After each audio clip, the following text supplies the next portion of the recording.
Hello everyone.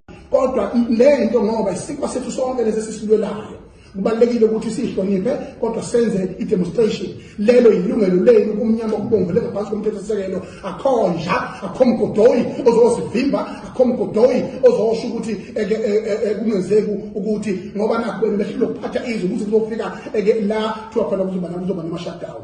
So ke manje ke we will always support that within the freedom of demonstration and the position yezwe. Alikho ilungelo lomuntu ezocindezeleka ofunayo ke uyele emsebenzini akayele emsebenzini ngendlela yakhe nawe unelungelo lakhe ngendlela yakhe uyena uyayibonela yena ukuthi ke uhlangana nami kodwa futhi okwesibili futhi yabona nje uma lemsewinile ibattle before he start.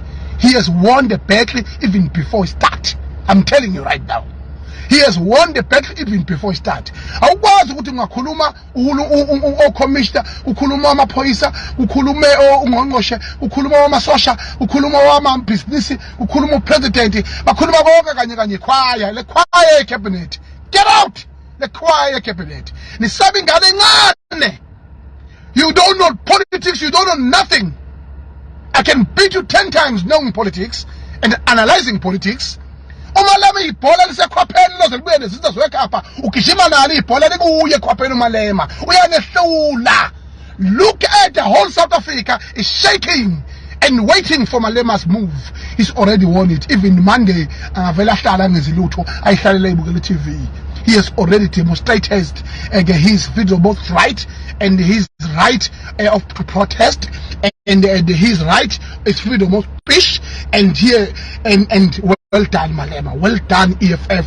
You have already showed them bafana bakithi ngithi mina shiphani bafana sekuyanuka Suzan bafana kuyanyuka asibanyele laba izinja ziyakhala manje.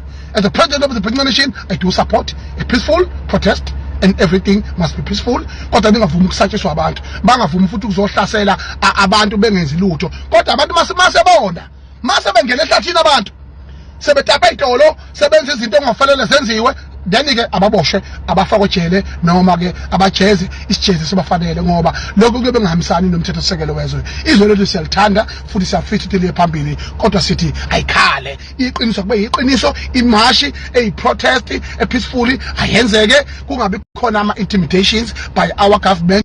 This is not a banana republic. This is not a government of bandlululo olwenzeka ngekhathi endala. Never, we can never allow such stupid and nonsense to happen in our country again.